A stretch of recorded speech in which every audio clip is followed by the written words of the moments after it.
ముందుగా హెడ్లైన్స్ చూద్దాం. పాలిటెక్నిక్ విలీనం నిర్ణయాన్ని వెనక్కు తీసుకోండన్న హరీష్ రావు. పాలిటెక్నిక్ ను స్కిల్ యూనివర్సిటీలో కలపడం ఎందుకు అని ప్రశ్నించిన హరీష్ రావు. విద్యార్థుల భవిష్యత్తుతో ప్రభుత్వం చెలగాటమాడొద్దన్న హరీష్ రావు. రాయలసీమకు నీళ్లు లేవా? వరి సాగు చేయొద్దన్న ఎమ్మెల్యే. కేసీ కెనాల్ రైతులకు షాక్. వరి వేయొద్దన్న వరదరాజులు రెడ్డి. రాయలసీమ రైతులకు నీటి భరోసా ఎక్కడుందని వైఎస్ఆర్సీపీ ప్రశ్న. సాగునీటిపై ప్రభుత్వం స్పష్టమైన ప్రకటన చేయాలన్న వైఎస్ఆర్సీపీ. ప్రజా సమస్యలపై మాట్లాడే దమ్ము ఉంటే సభకు రండని జగన్ కు పార్థసారథి సవాల్. ప్రెస్ మీట్ లో కాదు అసెంబ్లీలో చర్చించండి వ్యాఖ్య. రైతులపై జగన్ ముసిలి కన్నీరు కారుస్తున్నారన్న పార్థసారథి. తెలంగాణలో Khelo India Olympic gold medals లక్ష్యమన్న హనుమంతరావు. ఖేలో ఇండియా గేమ్స్ తో తెలంగాణ యువతకు మంచి వేదిక అన్న హనుమంతరావు. గ్రామీణ క్రీడా ప్రతిభను వెలికి తీయాలన్న హనుమంతరావు. ఒలింపిక్స్ లో తెలంగాణ నుంచి గోల్డ్ మెడల్స్ రావాలన్న హనుమంతరావు. యాదాద్రి బోర్డులో సురేఖ నియామకం ఎలా అని ప్రశ్నించిన కవిత. సురేఖ నియామకంపై రేవంత్ సర్కార్ను నిలదీసిన కవిత. యాదాద్రి బోర్డు సభ్యుల ఎంపికకు ప్రమాణాలేంటి అని ప్రశ్నించిన వైనం. ఆలయ బోర్డు నియామకాల్లో పారదర్శకత లేదా అని వైనం. వైఎస్ఆర్సీపీ అధినేత వైఎస్ జగన్మోహన్ రెడ్డి ప్రెస్ మీట్లలో అసత్యాలు ప్రచారం చేస్తున్నారని ఆంధ్రప్రదేశ్ మంత్రి కొలుసు పార్థసారథి విమర్శించారు. ప్రజా సమస్యలపై మాట్లాడేందుకు ధైర్యం ఉంటే శాసనసభకు వచ్చి చర్చించాలని జగన్ కు సవాల్ విసిరారు. ఎల్నినో ప్రభావంతో వర్షాభావ పరిస్థితులు ఏర్పడే అవకాశం ఉన్న నేపథ్యంలో కూటమి ప్రభుత్వం ముందస్తు చర్యలు చేపడుతోందని తెలిపారు. రైతులకు అవసరమైన విత్తనాలను ముందుగానే సబ్సిడీపై అందిస్తూ అప్రమత్తం చేస్తున్నామని తెలిపారు. రైతులు ఇబ్బందులు పడకుండా పంటల పరిస్థితిని ప్రభుత్వం పర్యవేక్షిస్తోందన్నారు. వర్షాభావ పరిస్థితులపై ప్రభుత్వం తగిన ప్రణాళికతో ముందుకు వెళ్తోందని తెలిపారు. అయితే జగన్ కేవలం రాజకీయ ప్రయోజనాల కోసం రైతుల సమస్యలపై ముసలి కన్నీరు కారుస్తున్నారని పార్థసారథి విమర్శించారు. ప్రజలకు వాస్తవ పరిస్థితులను వివరించాల్సిన బాధ్యత ప్రభుత్వంపై ఉందని అన్నారు. రైతులకు విత్తనాలు, సాగునీరు, అవసరమైన సహాయం అందించేందుకు అధికారులు పనిచేస్తున్నారని చెప్పారు. చాలా అత్యున్నత పదవి టీచింగ్ కమ్యూనిటీలో. మీరు ఎప్పుడైనా సరే ఒక్క బలహీన వర్గ వ్యక్తికైనా సరే ఒక వైస్ ఛాన్సలర్ పోస్ట్ ఇచ్చారా అని చెప్పేసి అడుగుతా ఉన్నా నేను. నేతి బీరకాయలు నెయ్యి ఎంత ఉంటుందో మీ మాటల్లో కూడా బలహీన వర్గాలకి న్యాయం అంతే ఉంటుందని చెప్పేసుకొని నేను ఈ సందర్భంగా తెలియజేస్తా ఉన్నాను. అంతేకాదు ఈ అసైన్మెంట్ భూముల్ని ఫ్రీ హోల్డ్ అని చెప్పేసి ఎన్ని లక్షల ఎకరాలు బలహీన వర్గాలకి చెందింది, దళితులకి చెందిన భూముల్ని మీరు మీ నాయక గణం దోచేసుకున్నారో కూడా ఈరోజు చెప్పమని చెప్పేసి కూడా నేను అడుగుతా ఉన్నాను. ఎన్ని వందల మంది బీసీలు పొట్టన పెట్టుకున్నారో కూడా మీ రాజకీయ హత్యలతో ఒకసారి పొట్టన పెట్టమని మన లెక్క కూడా చెప్పమని చెప్పేసి నేను ఈ సందర్భంగా నేను తెలియజేస్తాను. అంతేగా సంక్షేమ కార్యక్రమాల గురించి నేనేదో బ్రాండ్ అంబాసిడర్ని అని చెప్పుకుంటూ ఉన్నారు. మీరు ప్రతి విషయంలో కూడా మీరు ఈ రాష్ట్ర ప్రజలు మోసం చేశారని చెప్పేసి మనం చేస్తా ఉన్నాను. మాట తప్పను మడమ తిప్పను అనేది ఒకేదో క్యాప్షన్. తెలంగాణలో ప్రభుత్వ ఉద్యోగులు, ఉపాధ్యాయులు తమ సమస్యల పరిష్కారం కోసం హైదరాబాద్ లో భారీ ధర్నా నిర్వహించారు. 6 ప్రధాన డిమాండ్లతో చేపట్టిన ఈ నిరసనలో ఉద్యోగులు, ఉపాధ్యాయులు పెద్ద సంఖ్యలో పాల్గొన్నారు. రెండో పే రివిజన్ కమిషన్ నివేదికను వెంటనే అమలు చేయాలని డిమాండ్ చేశారు. పెండింగ్ లో ఉన్న డిఏ బకాయిలను చెల్లించాలని కోరారు. ఉద్యోగులకు, పెన్షనర్లకు సంబంధించిన పెండింగ్ బిల్లులను వెంటనే విడుదల చేయాలని ప్రభుత్వాన్ని కోరారు. సిపిఎస్ విధానాన్ని రద్దు చేసి పాత పెన్షన్ విధానాన్ని పునరుద్ధరించాలని డిమాండ్ చేశారు. ఉద్యోగులు, ఉపాధ్యాయులకు కొత్త ఆరోగ్య పథకాన్ని పూర్తి స్థాయిలో అమలు చేయాలని కోరారు. దీర్ఘకాలంగా తమ సమస్యలు పరిష్కారం కాకపోవడంతో ప్రభుత్వం దృష్టిని ఆకర్షించేందుకు మహాధర్నా నిర్వహించినట్లు ఉద్యోగ సంఘాల ప్రతినిధులు తెలిపారు. పెండింగ్ డిఏలు, పే రివిజన్, పెన్షన్ బిల్లుల విషయంలో స్పష్టమైన నిర్ణయం తీసుకోవాలని డిమాండ్ చేశారు. సిపిఎస్ వల్ల ఉద్యోగుల భవిష్యత్ భద్రతపై ఆందోళనలు ఉన్నాయని అన్నారు. ఇంకా 8,000 కోట్లు బాకీ. బకాయిలు కాదు, మనకు బాకీ ఉన్నాయి. ఈ ప్రభుత్వం మనకు బాకీ ఉంది. మన డబ్బులు ఏవి, ఎవరి డబ్బులు కాదు. పిఆర్సీ రిపోర్ట్ తెప్పించుకొని ఇంప్లిమెంట్ చేస్తున్నారు. మరి 3 సంవత్సరాలు ఎప్పుడైనా పిఆర్సీ రిపోర్ట్ పెండింగ్ ఉన్నదా? 6 డిఏలు ఎప్పుడైనా పెండింగ్ ఉన్నాయా?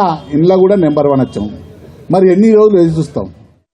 సిరిసిల్ల జిల్లా వేములవాడ రూరల్ మండలం మర్రిపల్లి గ్రామానికి చెందిన ఉప సర్పంచ్ తో పాటు పలువురు వార్డు సభ్యులు కాంగ్రెస్ పార్టీలో చేరారు. రాష్ట్ర ప్రభుత్వ విప్ ఆది శ్రీనివాస్ వారికి కాంగ్రెస్ కండువాలు కప్పి పార్టీలోకి ఆహ్వానించారు. ఈ సందర్భంగా ఆది శ్రీనివాస్ బీజేపీ నేతలపై తీవ్ర స్థాయిలో మండిపడ్డారు. రాష్ట్ర ప్రభుత్వం అమలు చేస్తున్న సంక్షేమ పథకాలు, అభివృద్ధి కార్యక్రమాలను చూసి ప్రజలు కాంగ్రెస్ వైపు వస్తున్నారని అన్నారు. కాంగ్రెస్ ప్రభుత్వం అభివృద్ధి పనులు చేస్తుంటే బీజేపీ నేతలు ఉనికి కోసం ఆరోపణలు చేస్తున్నారని విమర్శించారు. స్మార్ట్ రేషన్ కార్డుల విషయంలో రాజకీయ విమర్శలు చేయడం కంటే పేదలకు అందుతున్న ప్రయోజనాలను గుర్తించాలని సూచించారు. గత 10 ఏళ్లలో ఒక్క రేషన్ కూడా మంజూరు చేయని వారు ఇప్పుడు ఎందుకు ప్రశ్నిస్తున్నారని నిలదీశారు. తెలంగాణలో మాత్రమే సన్న బియ్యం పంపిణీ చేస్తున్నామని, బీజేపీ పాలిత రాష్ట్రాల్లో ఎందుకు అమలు చేయడం లేదని ప్రశ్నించారు. కేంద్రం నుంచి తెలంగాణకు రావాల్సిన నిధులపై కూడా బీజేపీ నేతలు సమాధానం చెప్పాలని డిమాండ్ చేశారు. చెప్పేటువంటి సందర్భాన్ని ఈ ప్రయత్నం చేస్తూ ఓవైపున గత 10 ఏళ్లలో తెలంగాణలో బారాస పరిపాలించి గత 12 ఏళ్ళుగా కేంద్రంలో భాజపా పరిపాలిస్తుంది. ప్రభుత్వంలో ఉన్నటువంటి వాళ్ళు పేదలకు గుర్తింపు కార్డుగా ఉన్నటువంటి రేషన్ కార్డును ఇవ్వలేకపోయిన సందర్భంలో బారాస ప్రభుత్వం ఉన్నప్పుడు భాజపా ప్రశ్నించలేదు. పేదలకు ఎందుకు రేషన్ కార్డు ఇస్తారు, ఎందుకంటే బారాస భాజపా ఫెవికాల్ ఒప్పందం ఒకటే కాబట్టి. కానీ ఈరోజు స్మార్ట్ కార్డుల పంపిణీ కార్యక్రమం మొదలైన క్రమంలో మా మోడీ ఫోటో ఎందుకు పెట్టారని చెప్పేటటువంటి భారతీయ జనతా పార్టీ రాజకీయం చేసే ప్రయత్నం చేస్తున్నారు. భారతదేశంలో 29 రాష్ట్రాలుంటే సన్న బియ్యం ఇస్తున్న రాష్ట్రం కేవలం తెలంగాణ. అది రేవంత్ రెడ్డి ముఖ్యమంత్రి గారు సంపన్నులు తినేటువంటి సన్న బియ్యం పేద వర్గాలు ఎందుకు తినకూడదని చెప్పని సంవత్సరానికి 14,600 కోట్ల భారం పడుతున్న ఇచ్చే కార్యక్రమం చేసి ఈరోజు స్మార్ట్ కార్డులు గత 10 ఏళ్లలో రేషన్ కార్డు ఇవ్వకుండా అడగవు. రేషన్ కార్డుకి ఎందుకు ఇవ్వలేదని చెప్పిన భారత ప్రభుత్వాన్ని కనీసం పల్లెత్తు మాట్లాడరు. లేదు, నువ్వు రేషన్ కార్డు కొత్త ఇవ్వకుండా సరే వాళ్ళ గుర్తింపు కార్డు ఉపయోగపడేటువంటి కార్డులు ఎందుకు ఇవ్వమని అడగలేదు. కానీ నువ్వు రేషన్ కార్డు స్మార్ట్ కార్డు హోదాలు ఇస్తే క్రమంలో ఈ ప్రాంతంలో భారతీయ జనతా పార్టీ సంబంధించిన వాళ్ళు కోడిగుడ్డుకు ఈకలు పీకే విధంగా మా మోదీ ఫోటో ఎందుకు పెడతలేదని చెప్పంటున్నారు. నువ్వు నీ రాష్ట్రాలలో నువ్వు సన్నబియ్యం ఇచ్చే కార్యక్రమం మొదలుపెట్టు. సన్నబియ్యం మీరు ఇస్తే ఈ రాష్ట్ర ప్రభుత్వ ఆలోచన. అంతేకాదు ఈరోజు ఈ రాష్ట్రం నుంచి లక్షలాది కోట్ల రూపాయలు పన్ను రూపంలో కేంద్ర ప్రభుత్వం పోతున్నాయి. మన దేశము అనేక రాష్ట్రాల సమూహము, ఈ రాష్ట్రాల ద్వారా వచ్చే సమూహం ఆదాయంతో కేంద్ర ప్రభుత్వం నడిచేటువంటి క్రమంలో కేంద్ర ప్రభుత్వం ద్వారా కొన్ని కార్యక్రమాలు అమలు చేస్తున్నాం, పథకాలను చెప్తున్నారు. అందులో మరి రాష్ట్రాల ముఖ్యమంత్రులు ఫోటోలు పెడుతున్నారు. అనేక 29 రాష్ట్రాల నుంచి ప్రజా పన్నుల రూపంలో మన రాష్ట్రం వాటా కూడా వెళ్తుంది. అనేక రాష్ట్రాల వాటా రాష్ట్రాల సమూహం నుంచి వెళ్తుంది. కేంద్ర ప్రభుత్వ పథకాలు ప్రకటిస్తున్నారు. ఆ కేంద్ర ప్రభుత్వ పథకాలలో అందరు ముఖ్యమంత్రి ఫోటోలు పెడుతున్నారు. తెలంగాణకు సంబంధించినటువంటి వ్యాఖ్యలపై ప్రభుత్వ బీర్లా ఐలయ్య తీవ్రంగా స్పందించారు. 22A భూముల విషయంలో ప్రభుత్వం ఇప్పటికే స్పష్టత ఇచ్చినప్పటికీ రాజకీయ లబ్ధి కోసం మహేశ్వర్ రెడ్డి విమర్శలు చేస్తున్నారని ఆరోపించారు. నిషేధిత జాబితాలో ఉన్న భూములను ప్రభుత్వం నిబంధనల ప్రకారం తొలగిస్తోందని తెలిపారు. అయినప్పటికీ రాహుల్ గాంధీకి నెలకు 200 కోట్ల రూపాయల ముడుపులు వెళ్తున్నాయంటూ మహేశ్వర్ రెడ్డి చేసిన వ్యాఖ్యలకు బీర్లా ఐలయ్య తీవ్రంగా ఖండించారు. ఇలాంటి ఆరోపణలు బాధ్యత రాహిత్యమని అన్నారు. కాంగ్రెస్ నాయకులు గాంధీ కుటుంబంపై అనవసర ఆరోపణలు చేయడం సరికాదని పేర్కొన్నారు. బీజేపీ అధికారంలో ఉన్న రాష్ట్రాల నుంచి మోదీ, అమిత్ షాకు ఏమైనా ముడుపులు వెళ్తున్నాయా అంటూ ఆయన ప్రశ్నించారు. కాంగ్రెస్ పార్టీ త్యాగాల చరిత్ర కలిగిన పార్టీ అని అన్నారు. భూ సమస్యల పరిష్కారానికి ప్రభుత్వం చర్యలు తీసుకుంటుంటే బీజేపీ, బీఆర్ఎస్ నేతలు కలిసి రాజకీయ విమర్శలు చేస్తున్నారని ఆరోపించారు. హరీష్ రావు, మహేశ్వర్ రెడ్డి ఇద్దరు ఒకే విధంగా ప్రభుత్వాన్ని విమర్శిస్తున్నాయని అన్నారు. ప్రభుత్వం ఏ ముఖం పెట్టుకొని మాట్లాడుతున్నావు వేలేష్ మహేశ్వరి, అందుకే నిన్నందరూ మెంటల్ మహేశ్వరి అంటారు. ఇవాళ 22 ఏమైనా మాట్లాడుతున్నావు. మరి 22 అనేది గత ప్రభుత్వంలో ఉన్నటువంటి ఆ జాబితాను కూడా మా ప్రభుత్వం, మా గౌరవ ముఖ్యమంత్రి, అదేవిధంగా రెవెన్యూ శాఖ మాట్లాడిన 4 మాటలని చెప్పి రాహుల్ గాంధీ గారికి మా ముఖ్యమంత్రి ముడుపులు ఇస్తున్నాడా? రాహుల్ గాంధీ కుటుంబ చరిత్ర ఎరికేనా నీకు? త్యాగాల కుటుంబం, వేల కోట్ల సంపదను దేశం కోసం, దేశ ప్రజల కోసం ఇచ్చినటువంటి కుటుంబానికి ముడుపులు అవసరమా మహేశ్వర్ రెడ్డి? అందుకే నువ్వు మెంటలెక్కి మాట్లాడుతున్నావు. ఇలాంటి మెంటలెక్కి మాటలు బంద్ చేసుకో. ఒక దిక్కు హరీష్ రావు, ఒక దిక్కు మహేశ్వర్ రెడ్డి, ఇద్దరు చీకటి ఒప్పందాలు. ఎట్లాగో మొన్న పార్లమెంట్ ఎలక్షన్లో కలిసిపోతున్నారు కదా, వచ్చే అసెంబ్లీలో కలిసిపోవాలి. మీ చీకటి ఒప్పందాలు ప్రజలకు తెలియనివా? ఓ దిక్కేమో పిచ్చెక్కి హరీష్ రావు మాట్లాడుతున్నాడు, మెంటలెక్కి ఏలేని మహేశ్వర్ రెడ్డి మాట్లాడుతున్నాడు. అందుకే నోరు అదుపులో పెట్టుకొని మాట్లాడు. మా రాహుల్ గాంధీ గారికి ముడుపులు కాదు, ప్రధాని పదవిని త్యాగం చేసినటువంటి కుటుంబం. ఇవాళ ముడుపులో దేనికో మా రాహుల్ గాంధీ గారి కుటుంబం ఆశపడే కుటుంబం కాదు. తస్మాత్ జాగ్రత్త. ఏదో మీడియా కోసమో, ఏదో మేము తెలంగాణలో లైవ్లు ఉండాలి, తెలంగాణలో మా పార్టీ బతకదని చెప్పి ప్రజాప్రభుత్వం గౌరవ ముఖ్యమంత్రి మీద ఇష్టం వచ్చినట్టుగా మాట్లాడితే తస్మాత్ జాగ్రత్త. నోరు అదుపులో పెట్టుకు మాట్లాడు మహేశ్వర్ రెడ్డి. మళ్ళొక్కసారి చిల్లర మాటలు మాట్లాడితే ప్రజలు మిమ్మల్ని గ్రామాల్లో తిరగనివ్వరు, తరిమి కొట్టే రోజు దగ్గర వస్తాయి. తస్మాత్ జాగ్రత్త మహేశ్వర్ రెడ్డి. రాయలసీమకు సాగునీరు అందించే విషయంలో టీడీపీ ప్రభుత్వ వైఖరిపై టీడీపీ ఎమ్మెల్యే వరదరాజురెడ్డి చేసిన వ్యాఖ్యలు చర్చనీయాంశంగా మారాయి. రాయలసీమకు నీళ్లు ఇచ్చే ఉద్దేశం చంద్రబాబు ప్రభుత్వానికి లేదని ఆయన వ్యాఖ్యానించినట్లు వైఎస్ఆర్సీపీ పేర్కొంది. కేసీ కెనాల్ రైతులు నీటి కోసం ఆశలు పెట్టుకోవద్దని కూడా ఆయన సూచించినట్లు తెలిపింది. నీటి లభ్యతపై స్పష్టత లేకపోవడంతో రైతులు వరి పంట సాగు చేయొద్దని హెచ్చరించినట్లు పేర్కొంది. రాయలసీమ ప్రాంతంలో సాగునీరు రైతులకు అత్యంత కీలకమైన అంశంగా ఉంది. వర్షాలు, ప్రాజెక్టుల నీటి నిల్వలు, కాలువల ద్వారా నీటి విడుదలపై రైతులు ఆధారపడుతున్నారు. ఈ పరిస్థితుల్లో అధికార పార్టీ ఎమ్మెల్యే చేసిన వ్యాఖ్యలు రైతుల్లో ఆందోళనకు కారణమయ్యే అవకాశం ఉందని వైఎస్ఆర్సీపీ విమర్శించింది. కేసీ కెనాల్ పరిధిలోని రైతులకు ప్రభుత్వం స్పష్టమైన నీటి ప్రణాళిక ప్రకటించాలని డిమాండ్ చేసింది. సాగునీటి విడుదలపై ప్రభుత్వం అధికారిక ప్రకటన చేయాలని కోరింది. పారుదలకు ఎక్కడ కూడా కేసీ కెనాల్ కానీ, చాపాడు కాలువ కానీ, మైలవరం నుంచి కానీ పారుదలకు, వరి పంటలకు నీళ్ళు ఇచ్చే పరిస్థితి లేదు. మెట్ట ప్రాంతాలకు కూడా నీళ్ళు ఇచ్చే పరిస్థితి లేదు. ఆరుతడి పైర్లకు కూడా నీళ్ళు ఇచ్చే పరిస్థితి లేదు. కాబట్టి ఈ సంవత్సరం కేసీ కెనాలకు, చాపాడు కాలువలకు కానీ, మైలవరం కానీ పారుదలకు కూడా నీళ్ళు ఇచ్చే పరిస్థితి లేదు. కాబట్టి మెట్ట పంటలు వేసుకొని రైతులు ఏదో 3-4 తళ్ళు కట్టుకుంటే పంటలు పండుతాయనే ఆశాజనకంగా ఉండింది. కానీ ఇప్పుడు 6 తడి పంటలకు కూడా నీళ్ళు ఇచ్చే పరిస్థితిలో ప్రభుత్వం లేదు. నకిలీ వైద్యుల పట్ల ప్రజలు అత్యంత అప్రమత్తంగా ఉండాలని హైదరాబాద్ నగర పోలీస్ కమిషనర్ సజ్జనార్ సూచించారు. ఎలాంటి విద్యార్హతలు, కనీస వైద్య పరిజ్ఞానం లేకపోయినా కొందరు వైద్యులుగా చలామణి అవుతూ అమాయక ప్రజలకు చికిత్స అందిస్తున్నారని తెలిపారు. ఇప్పటికే నకిలీ వైద్యులపై ప్రత్యేక నిఘా పెట్టి 12 మందిని గుర్తించి చట్టపరమైన చర్యలు తీసుకున్నామని వెల్లడించారు. నకిలీ వైద్యుల యాంటీబయోటిక్స్, స్టెరాయిడ్లు, బీపీ, మధుమేహం మందులతో పాటు ఇంజెక్షన్లు, సెలైన్లు ఇస్తూ ప్రజల ఆరోగ్యాన్ని ప్రమాదంలోకి నెడుతున్నారని హెచ్చరించారు.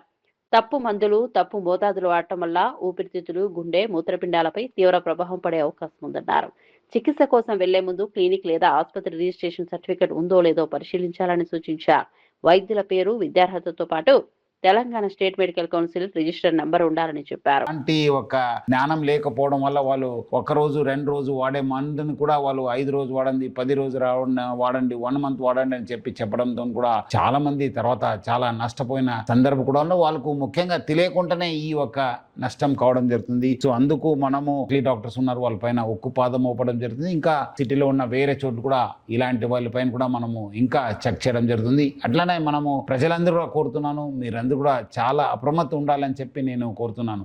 ఎందుకంటే ఏదో ఒక క్లినిక్, ఒక హాస్పిటల్ ఓపెన్ చేయాలంటే డిస్ట్రిక్ట్ మెడికల్ హెల్త్ ఆఫీసర్ ద్వారా వాళ్ళందరూ కూడా ఒక రిజిస్ట్రేషన్ సర్టిఫికేట్ తీసుకోవాలి. అది కూడా రిసెప్షన్ దగ్గర ప్రామినెంట్గా వాళ్ళు డిస్ప్లే చేయాలి. డాక్టర్స్ పేరు కింద వాళ్ళు డిగ్రీతో పాటు వాళ్ళు Telangana state medical council TSMC ఇచ్చే ఒక రిజిస్ట్రేషన్ నంబర్ కూడా వాళ్ళు డిస్ప్లే చేయాలి. సో దట్ పబ్లిక్ ఏమాదిరి అనుమానం వస్తే వాళ్ళు పోయి రిజిస్ట్రేషన్ ఆన్లైన్ tsmc.in చెప్పి మనం ఆ వెబ్సైట్కి వెళ్ళి అక్కడ డాక్టర్ సర్చ్ అని చెప్పి ఫలానా డాక్టరు ఫలానా అనే నంబర్ అని చెప్పి మనం తీసుకుని మనము టైప్ చేస్తే ఆయనకు ఉన్న డీటెయిల్స్ రావడం జరుగుతుంది. ఆ డీటెయిల్స్ రావడం లేదంటే మీరు ఆయన నకిలీ డాక్టరు. సో ప్రజలందరూ కూడా అట్లానే మీరు కొన్నిసార్లు మీరు అక్కడ ప్రజలు ఒక ఆయన నకిలీ డాక్టర్ ఒక బిహేవియర్ కూడా మీకు అర్థమవుతుంది. లేదంటే ఆయన చుట్టూ పని చేసే వాళ్ళు కూడా వాళ్ళ ఒక బిహేవియర్ చూస్తే కూడా అవుతుంది. ఇక్కడ అనుమానం వస్తే please have a second opinion. మీరు కూడా మీకు తెలిసిన డాక్టర్స్ కావచ్చు. ఎందుకంటే చాలా ఫ్యామిలీస్ కూడా ఈ మధ్యలో చాలా మంది డాక్టర్స్ ఉన్నారు, తెలిసిన వాళ్ళు ఉంటారు. వాళ్ళు ఒకసారి అడగండి, ఇట్లా నేను వెళ్ళాను, ఈ మందు ఇచ్చారని చెప్పి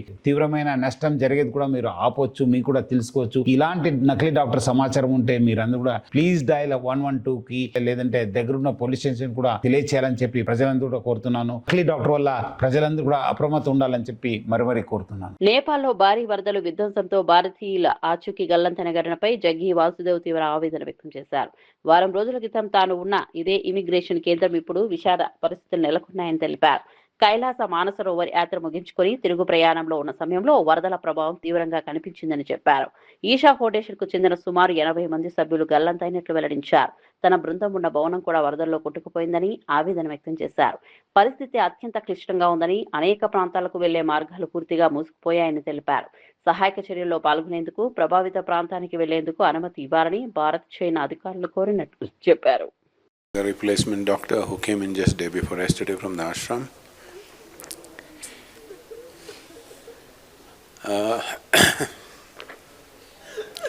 But we have no any kind of official confirmation of any kind. But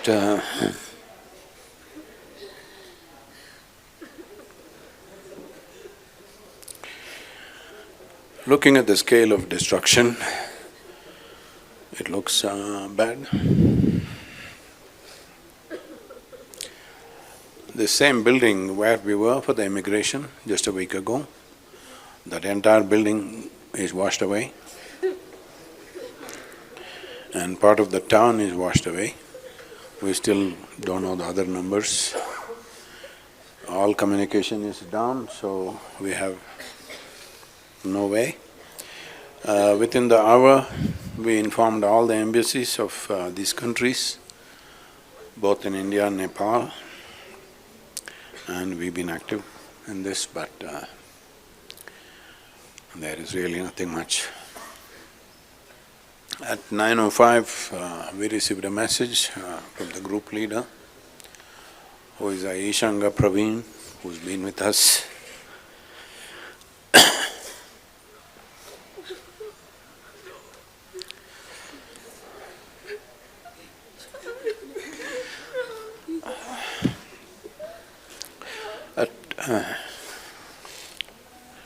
At 9:05, he sent a message that they have arrived at the immigration.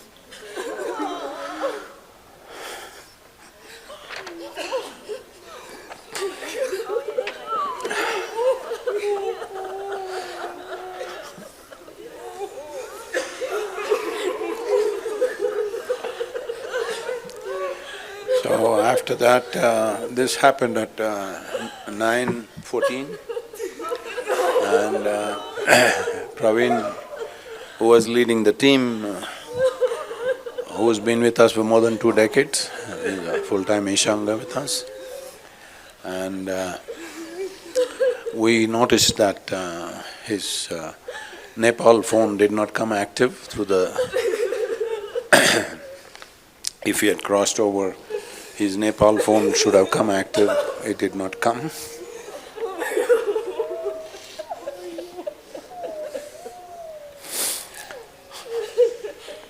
Yadadri ఆలయ బోర్డు సభ్యురాలుగా సురేఖ నియామకంపై బీఆర్ఎస్ ఎమ్మెల్సీ కవిత తెలంగాణ ప్రభుత్వాన్ని ప్రశ్నించారు. ఆంధ్ర ప్రాంతానికి చెందిన చిరంజీవి భార్య సురేఖకు యాదాద్రి బోర్డు సభ్యురాలుగా ఎలా నియమిస్తారని ఆమె నిలదీశారు. ఇటీవల రేవంత్ రెడ్డి ప్రభుత్వం సురేఖను యాదాద్రి బోర్డు సభ్యురాలుగా నియమించిన నేపథ్యంలో కవిత ఈ వ్యాఖ్యలు చేశారు. యాదాద్రి శ్రీ లక్ష్మీ నరసింహస్వామి ఆలయ నిర్వహణ, అభివృద్ధి విషయంలో బోర్డు సభ్యుల నియామకాలు కీలకంగా ఉంటాయని అన్నారు. స్థానిక పరిస్థితులు, ఆలయ పరిసరాలపై అవగాహన ఉన్న వారికి ప్రాధాన్యత ఇవ్వాల్సిన అవసరం ఉందని సూచించారు. ప్రభుత్వం తీసుకునే నిర్ణయంపై ప్రజలకు స్పష్టత ఇవ్వాలని కోరారు. బోర్డు సభ్యుల ఎంపికలో ప్రభుత్వం ఏ ప్రమాణాలను అనుసరించిందో వివరించాలని డిమాండ్ చేశారు. యాదాద్రి ఆలయానికి సంబంధించిన నిర్ణయాల్లో పారదర్శకత ఉండాలని అన్నారు. ఆలయ అభివృద్ధి, భక్తుల సౌకర్యాలు, పరిపాలనా అంశాలపై ప్రభుత్వం దృష్టి పెట్టాలని సూచించారు. గుట్ట పేరు యాదాద్రి ఎట్లా మారుస్తారు అని చిలక పలుకులు పలికినటువంటి రేవంత్ రెడ్డి గారు ఇవాళ మరి ఆ యాదాద్రిలో ఒక ప్రముఖ నటుడికి సంబంధించినటువంటి శ్రీమతి గారికి మెంబర్ ఇచ్చిండ్రు. అంటే మన గుళ్ళల్లో కూడా మన కోసమే ప్రత్యేకంగా కట్టుకున్న గుడి, మన తెలంగాణ రాష్ట్రం ఏర్పడ్డాక పైసా తెలంగాణ ప్రభుత్వం ఇస్తే కట్టినటువంటి గుడి యాదాద్రి. ఆ గుడిలో ఇవాళ ఆంధ్ర ప్రాంతం వాళ్ళు ఎట్లా మెంబర్స్ ఉంటారు? మన వాళ్ళు తిరుపతిలో ఉంటారు మెంబర్స్. ఎందుకోసం ఉంటారు? తిరుపతి హుండీలో వేసిన ప్రతి పైసాలో తెలంగాణ వాళ్ళ భాగస్వామ్యం ఉంటుంది. ఎన్నో వందల సంవత్సరాల నుంచి అది నడుస్తుంది కాబట్టి అక్కడ కర్ణాటక వాళ్ళకి ఇస్తారు, తెలంగాణలోకి ఇస్తారు, తమిళనాడు వాళ్ళకి ఇస్తారు, అందరికి ఇస్తారు మెంబర్లు. మీరు యాదాద్రిలో మొత్తం తెలంగాణ పైసలతో కట్టిన దాంట్లో వేరే ప్రాంతం వాళ్ళకి ఎట్లా ఇస్తారు?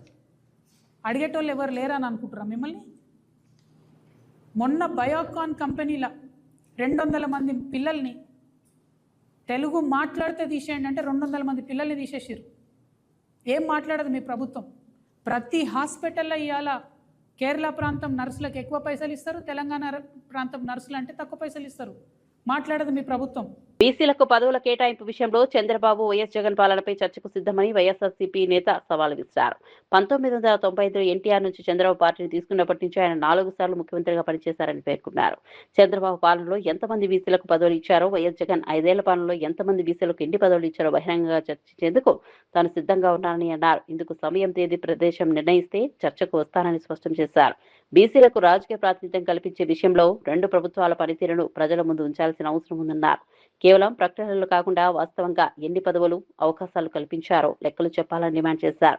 బీసీల సంక్షేమం, రాజకీయ ప్రాతినిధ్యం, పదవుల కేటాయింపు అంశాలపై పూర్తి స్థాయిలో చర్చ జరగాలని అన్నారు.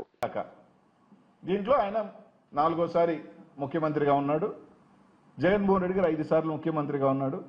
జగన్మోహన్ రెడ్డి గారు బీసీలకి ఎన్ని పదవులు ఇచ్చాడు, రాజకీయంగా ఎంతమందిని అత్యున్నత రాజ్యసభల దగ్గర నుంచి కింద స్థాయిగా ఎంతమంది, నేను ఎప్పటికీ కూడా ఎప్పుడు చెప్పినా రవిచంద్ర గారు లొకేషను, టైము, ప్లేసు అన్నీ ఆయనకే వదిలేస్తున్నా, ఎప్పుడైనా నేను చర్చకు సిద్ధమే అని తెలియజేస్తూ ఈరోజు ఇంకొకటి చెప్పాడు.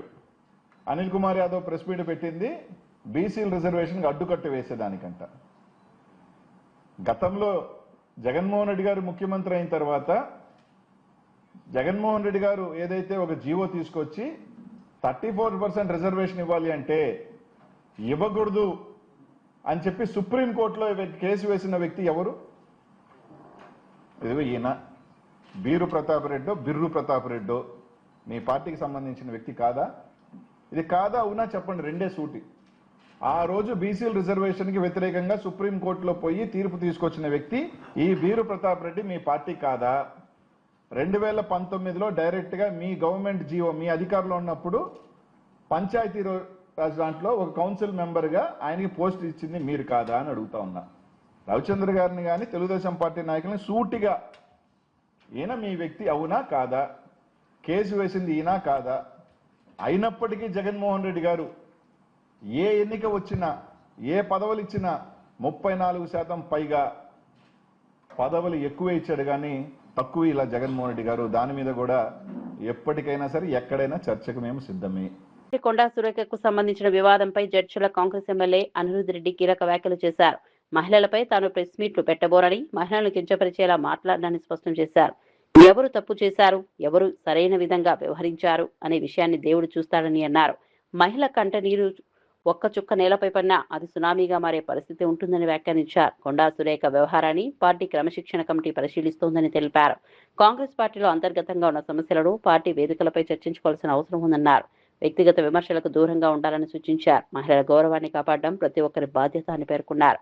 పార్టీకి సంబంధించిన వివాదాలు బహిరంగంగా మరింత ముదరకుండా అధిష్టానం నిర్ణయం తీసుకోవాలని అన్నారు. వాళ్ళు తిడితే నేను అక్షంతలుగా తీసుకుంటాను కానీ నేను ఏమి అన్నాను. మీరు చూస్తే సీఎం రేవంత్ రెడ్డి గారు వచ్చిన తర్వాత ఒకటే మాట చెప్తున్నారు, ఆ విషయం పైన ఎవరు మాట్లాడొద్దు, కొండా సురేఖ గారి ఇష్యూ పైన ఎవరు మాట్లాడద్దు. ఎందుకంటే క్రమశిక్షణ కమిటీ వాళ్ళు ఆల్రెడీ వారు ఎంక్వైరీ చేసి వాళ్ళు ఏందనేది కూడా రిపోర్ట్ ఇచ్చినారు. కాబట్టి ఏఐసిసి నిర్ణయం కానీ పిసిసి ప్రెసిడెంట్ నిర్ణయం కానీ మా సీఎం గారి నిర్ణయం కానీ ఏది ఉన్నా కానీ దానికి మేము కట్టుబడి ఉంటాం. అంటే మీరు ఇప్పుడు కొండా సురేఖ గారికి బాసటగా నిలబడుతున్నారా?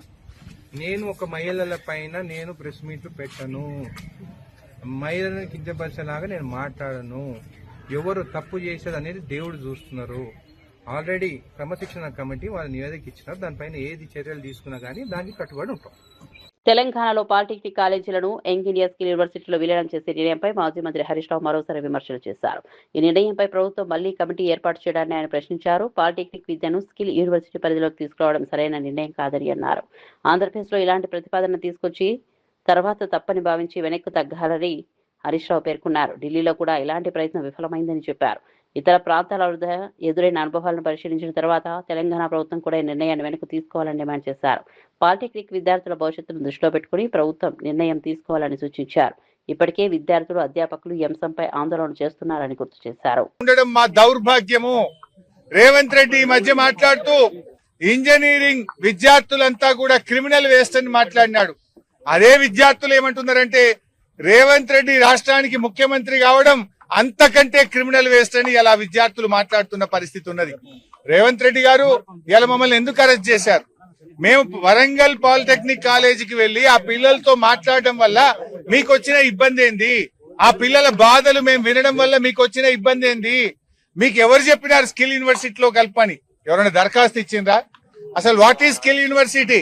Skill university PPP model, public private participation తో స్కిల్ యూనివర్సిటీ ఏర్పాటు చేస్తున్నారు.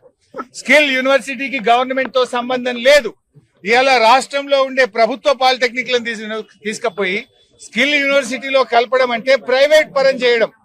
ఆ పిల్లల్ని ఆగం చేస్తున్నావు. ఇలా పాలిటెక్నిక్ పిల్లలు 15,000 ఫీజు కడితే చదువు అయిపోతుంది. రేపు ప్రైవేట్ లో కలిపితే 5,000 సంవత్సరానికి, 3 ఏళ్లకు 15,000. రేపు మీరు స్కిల్ యూనివర్సిటీలో కలిపితే అడ్డగోలుగా ఫీజులు పెంచితే ఆ పిల్లల భవిష్యత్ ఆగం కాదా? ఏఐసిటి అనుమతితో వాళ్ళు పిల్లలు చదువుతున్నారు కనుక ఇంజనీరింగ్ లో సెకండ్ ఇయర్ డైరెక్ట్ గా పోయే అవకాశం ఉంది. రేపు నువ్వు స్కిల్ యూనివర్సిటీలో కలిపితే వాళ్ళ జీవితాలు ఆగమవుతాయి. ఇవాళ polytechnic is different, ITI is different. నీకు అవగాహన లేక ఐటీఐతో పాలిటెక్నిక్ లను కలపడం వల్ల పిల్లల జీవితాలు ఆగమవుతాయి. తెలంగాణలో ఖేలో ఇండియా యూత్ గేమ్స్ నిర్వహించాలని ముఖ్యమంత్రి రేవంత్ రెడ్డి నిర్ణయాన్ని ప్రభుత్వ సలహాదారు వి హనుమంతరావు అభినందించారు. రాష్ట్రంలో క్రీడా ప్రతిభను ప్రోత్సహించేందుకు ఈ గేమ్స్ ఎంతో ఉపయోగపడతాయని అన్నారు. తెలంగాణ నుంచి భవిష్యత్తులో ఒలింపిక్స్ లో గోల్డ్ మెడల్ సాధించేలా క్రీడాకారులను తీర్చిదిద్దాలనే లక్ష్యంతో ప్రభుత్వం పనిచేస్తోందని తెలిపారు. గ్రామీణ ప్రాంతాల్లోని ప్రతిభావంతులైన క్రీడాకారులను గుర్తించి వారికి అవసరమైన శిక్షణ, మౌలిక సదుపాయాలు కల్పించాల్సిన అవసరం ఉందన్నారు. ఖేలో ఇండియా యూత్ గేమ్స్ ద్వారా యువతకు జాతీయ స్థాయిలో తమ ప్రతిభను ప్రదర్శించే అవకాశం ఉందని చెప్పారు. క్రీడారంగంలో తెలంగాణను మరింత ముందుకు తీసుకెళ్లేందుకు ప్రభుత్వం కృషి చేస్తోందని తెలిపారు. ఈ గేమ్స్ విజయవంతం కావడానికి తన పూర్తి సహకారం అందిస్తానని హనుమంతరావు స్పష్టం చేశారు. ఎందుకంటే రాజీవ్ గాంధీ గారు కూడా ఆ రోజులు అన్న తర్వాతనే నాకు ఒక ఆలోచన వచ్చింది. రాజీవ్ గాంధీ 2020 టోర్నమెంట్ ఇప్పటికీ 19 ఏళ్ల నుంచి నడిపిస్తున్నా. రేపు వచ్చే జనవరిలో 20 సంవత్సరం అవుతుంది. మా ముఖ్యమంత్రి గారిని నేను కోరేది ఒకటి, అయ్యా నేను యాజ్ ఎ స్పోర్ట్స్ మినిస్టర్గా ఎన్నోసార్లు వాలీబాల్, అదేవిధంగా ఫుట్బాల్, అదేవిధంగా క్రికెట్ ఇవన్నీ ఉన్నాయి. నాకు స్పోర్ట్స్ అంటే చాలా, మీకు ఏ విధంగానైతే స్పోర్ట్స్ మీద ప్రేమ ఉన్నదో నాకు కూడా ప్రేమ ఉన్నది. కనుక నాకు ఏ పని అప్పచెప్పినా తప్పనిసరిగా రాత్రనక పగలనక ఖేలో ఇండియా యూత్ గేమ్స్ ను సక్సెస్ చేయడానికి నా పూర్తి సహకారం అందిస్తా. అదేవిధంగా గతంలో ఏదైతే రాజీవ్ గాంధీ ఏషియన్ గేమ్స్ జరిపిన తర్వాత ఆయన పేరు మీద రాజీవ్ గాంధీ ఖేల్ రత్న అవార్డు ఇవ్వడం జరిగింది. కానీ తర్వాత ఈ ప్రభుత్వం ఎన్డీఏ వచ్చిన తర్వాత ఆ పేరు చేంజ్ చేసి మేజర్ ధ్యాన్ చంద్ ఖేల్ అవార్డు అని పెట్టారు. ఆ రోజులలో ఆయన హాకీ ప్లేయర్ ఉండే, మంచిదే, వేరే పేరు పెట్టి ఇవ్వచ్చు కదా. కావాలి అంటే రాజీవ్ గాంధీ పేరు ఉండొద్దు అనే దృక్పథంతో ఈ పేరు చేంజ్ చేశారు. కనుక నా ఉద్దేశంలో ఇలాంటి ఆలోచన రావద్దు. గేమ్స్ లో ఎవరి పాలిటిక్స్ ఉండదు. ప్లేయర్ అనేవాడు గెలిపే ముఖ్యమని ప్రయత్నం చేస్తాడు. నా దేశానికి మిడిల్ తేవాలని చేస్తాడు, నా దేశ ప్రగతి కావాలని చేస్తాడు. పార్టీలతో నిమిత్తం లేకుండా దీన్ని సక్సెస్ చేయాలి. అదేవిధంగా మా కిషన్ రెడ్డి గారు ఏదైతే 22 కోట్లు కేంద్ర ప్రభుత్వం ఇస్తుందంటున్నారో దాంట్లో భాగమే కిషన్ రెడ్డి గారు మా రేవంత్ రెడ్డి గారు ముఖ్యమంత్రికి ఏదైతే అమెరికా పోవడానికి అన్ని ప్రయత్నాలు చేసిన తర్వాత ఏదో సాకుతో ఆయన ఆపడం, కేవలం ఆఫీసర్లు పంపడం, ఇది చాలా తెలంగాణ ప్రజల ఆత్మగౌరవం దెబ్బతిన్నది. కనుక ఇప్పటికన్నా మా ముఖ్యమంత్రి గారు అమెరికా వెళ్ళేటందుకు నువ్వు ప్రయత్నం చేయాలి. ఏ ఇండస్ట్రీ వచ్చినా ఇక్కడ వాళ్ళకే కదా ఉద్యోగాలు వచ్చేది.